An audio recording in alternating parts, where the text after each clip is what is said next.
নতুন বিল্ডিংটার থেকে আপনার প্রায় 1 ফুট 1.5 ফুট জায়গা ছেড়ে এই যে এই জমিটার থেকে 1.5 ফুট ফাঁকা এখানে। আর এদিকে যে রনিদের দেওয়াল এই যে এইটা ওটা মিলে সব মিলে 2.5 ফুট জায়গা হবে। এইভাবে করে আপনার 2.5 ফুট বা 3 ফুট জায়গাটা পড়ে আছে। আপনার রাস্তাটা আসলে কোন দিক দিয়ে বের হবে আমি বুঝে উঠতে পারছি না ভাইজান। আপনার বাগান এই যে রাস্তাটা আসলে কোন দিক দিয়ে সেটা আমি বুঝতে পারছি না, সব দিক দিয়ে ঘেরা। আপনার বাগান এই যে মেহগনি বাগান, এই বাগান চারদিকে শুধু ওই আপনার উত্তর দিকে বাগানটা ফাঁকা আছে, ওই সাইডে উঁচু জায়গাটা, আর বাদ বাকি সব দিক দিয়ে ঘেরি আছে।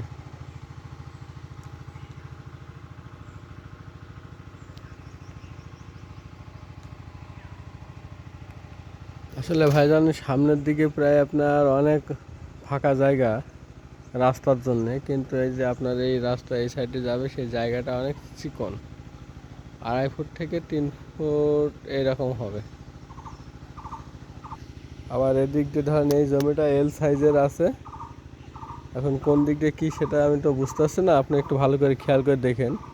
এই জমিটা এখান থেকে পুরো এল সাইজের জমিটা, এই জমিটা এই যে চাষ দেওয়া আছে মাটি লাঙল টানা, এটা পুরো এল সাইজের জমি একটা।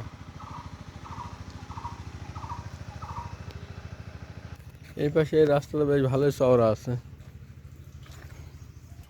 এদিক থেকে এই চওড়াটা আরও বেশি, ব্যাপক চওড়া, এখানে প্রায় 9-10 ফুট চওড়া। এখানে রনিদের বাড়ির পাশ থেকে চওড়া। এদিক থেকে দুজন জায়গা এদিক দিয়ে ভালোই ছাড়া আছে, কিন্তু ওই সামনের দিকে ওই সামনে এই জায়গাটা আবার কম জায়গা ছাড়া আছে।